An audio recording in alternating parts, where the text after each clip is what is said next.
baliwa bandaba nga nsomesa foreign police ne bampita omulalu abalala ne bansomera tinvimba lwa police zineno ze nayiga kyokka ensi yansobera obeera owakabi emboozi gy'ofuuka olaba ne bifala bya pittu byansomera luli nti boyi bw'olobesa kati boyi ngako ebigambo byosi kyalina biseera byabafala nze kandi oluvimba bafa bapapa gwe kiruma yetugire ku munyaanya wamme yange woba ogirabye gisheyalinge kuba kati guli ku miziro ze nnina wawayamwaira afingi nakugamba you will never waste your data kubanga gwoli naye ekintu kyakola akimanyi nnyo nkiddamu ekituufu nange simanyi gye nava eno ansa kanjiddemu nange simanyi gye nava naye nakugamba tuli mu kintu kye bayita revolution identifies everyone buli omu nemuteeka mu position ye eyo gyasinga okukola gyasinga okumanya okitegeera ekintu ekyo yensonga lwaki ebintu bitambulanga we tubibala kati bagenda gamba keewaana nnyo ekikulu kati nze nkole ntya oba revolution nze gwe yalonda okukola kino kakati ate lwaki sikyewaaniramu nze ndi proud nakyo omanyi bameka abakiremererwa obamanyi okeyo tuveeyo munnayuganda nakugamba nze beti eyange gye nalina ku Museveni namugamba owawa amaanyi ng'asinga foreign police zino ze twamuleetera njagala Starlink agime license kye nabagamba nga mujja waneno banneewanirako nti simanyi Museveni ye gavumenti mumuyisisa ajja gima license nyonyonyonyo ne mbagamba tewali buzibu nze okuva ku internet njagala Museveni amme Starlink license yes kubanga akimanyi kikyeri agimanyi terinaako control naye njagala mutunuli abazze okunona license njagala mbalabe ababadde mu meeting ya Starlink njagala ombuulire internet kikaaki eyaleze mu Uganda nesitula ebikonge internet ki ono ya representative wa Starlink mu Uganda Ben okitegeera ono ye wa UN mu Uganda ono gwe bulaba mu kasonde eno gwe baali bagoba mu Uganda okitegeera ekintu ekyo fene tumuyiirawo mubiri ne tugamba muhoozi bakuwaana gezo omufulumye kisiraani gwe okitegeera mufulumye bakuwaana yamulemerera kakati we tubanga fe twamuyiirawo omubiri mwe mulooza lwaki tasobola tuyiirawo omubiri lwaki tekisoboka this is called the American foreign policy eno bagiyita American foreign policy era kizemba kye yakoze kino kye yagambye atya nti eze okugabira abantu ka internet akalayisi era tubaaniriza temumanyi kye twaleetera Museveni.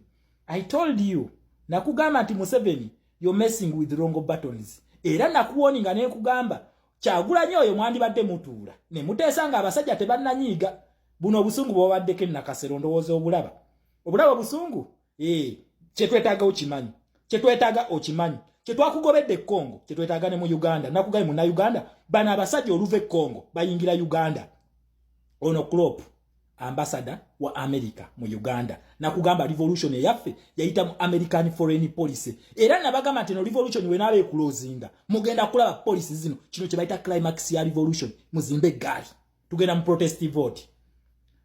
protest vote human rights ne democracy we zikavingira that is the sparking point kati twagala Museveni ono wabanga yewaana njagala akole kye yakola nga 18 bamuwaana tulese Starlink bulijja nti mukaaba simanyi buli otuuka mu kalulu nga Museveni ajjako internet leero tugenda kukola tutya wowe nabagamba mukaaba nnyo kubanga ekintu kye mwajjamu temukimanyi ngezezaako nnyo babikula amaaso okubalaga kiki tulimu kati ndowooza mukirabye kati ekya internet ndowooza kiwedde kakati nange mbuuza eggaali yo wamaze okugizimba buli omu azimba eggaali tugenda kujjako Museveni eno police si nyangu yennyini ye yamujje Congo okitegera ekintu temutwala mu bye Congo kuba nayo muliro Congo nayo ngenda kikolya episode next video nagwo muliro nabagambe bano they have come to stay bano ekitute Starlink ekirese Starlink mu Uganda kyekagitadde Kenya kyekagitadde Sudan South Sudan kyekagitadde Rwanda nayo bagiconnectinze kyekagitadde mu Ethiopia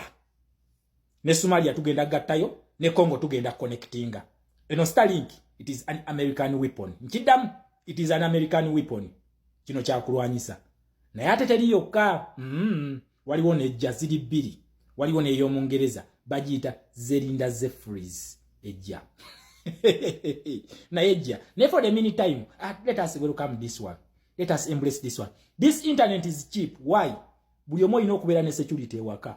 Buli omu olina okubeera ne security. Ne jjajjaawe eri mukyala agenda kuba agisobola.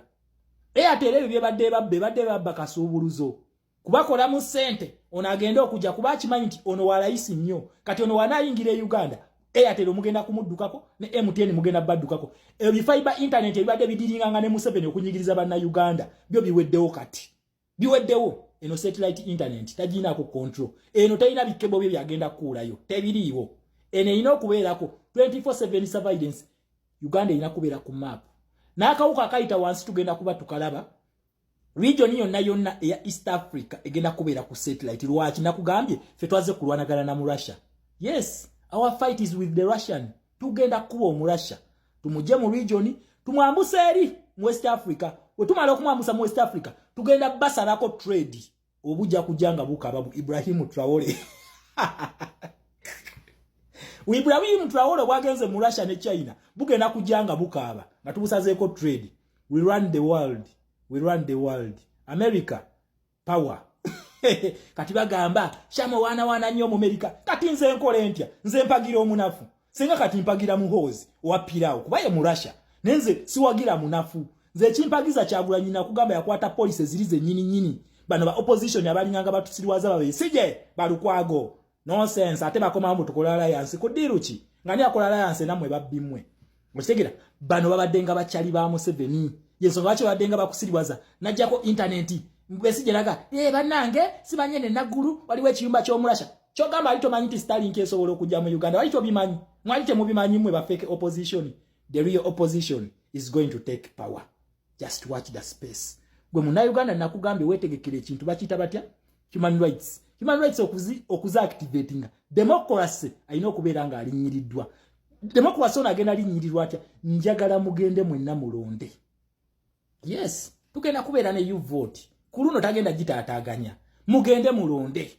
Buli muna Uganda nkusaba mugende mulonde. Mukwate jajjaawo ne jajjawo n'abafa mbazikuule Magombe bagende balonde. N'emirambo kuno tugikomyewo gironde. Yes. N'abagenzi tubagambe yesaawa. Muje mu baka lukano kakufana kuona. Osegere ekintu ekyo. N'abagenzi banajja ne balonda against the system. Kubanga eno system ne woweera ofudde. Ekunona ye Magombe kubanga bano bajja n'ebijja byamwe ne babisendawo. Babisendawo n'ebijja. Kati tuzukuse ne bajjajjaffe. Abafa tubagaye muzuukuke muje tugende tubaka lulu. Njagala omulamu n'omufu, omulwadde n'ali ku kitanda n'omuyi muje ku kitanda agenda alonde. Ba Museveni akalulu ayite jajjawe Esteri jajjawa Muhozi badde waabwe ayino ne waabwe naye abahutu n'abantu abazze ola kasajja kano kayina ebizibu ossa abantu bangi n'endowooza okiraba olaba govunda oli mulamu tofa kyokka ebizibu bikweyongera buli lunaku bagobye Kongo tujja nakugambye Abamerika bazze kukola business ate bakugamba okukola business kitegeeza ki they have to spoil the Russia Chinese empire bagenda gyonoona. Nakugamba ono mu America akutunulira bwati na he who creates a beast knows how to destroy a beast. Yensonga lwaki Tshisekedi yakoze muvu ya Kyagulanyi yennyini. Bamaze emyaka nga balwana simanyi wazalendo yegase ku gavumenti simanyi baani begase naye nga waliwo just a person Tshisekedi lyalina okunyiga lyaki kuleeta mu America n'atinkulya Museveni ebizibu. We yalinyize yakoze atya kyekyo.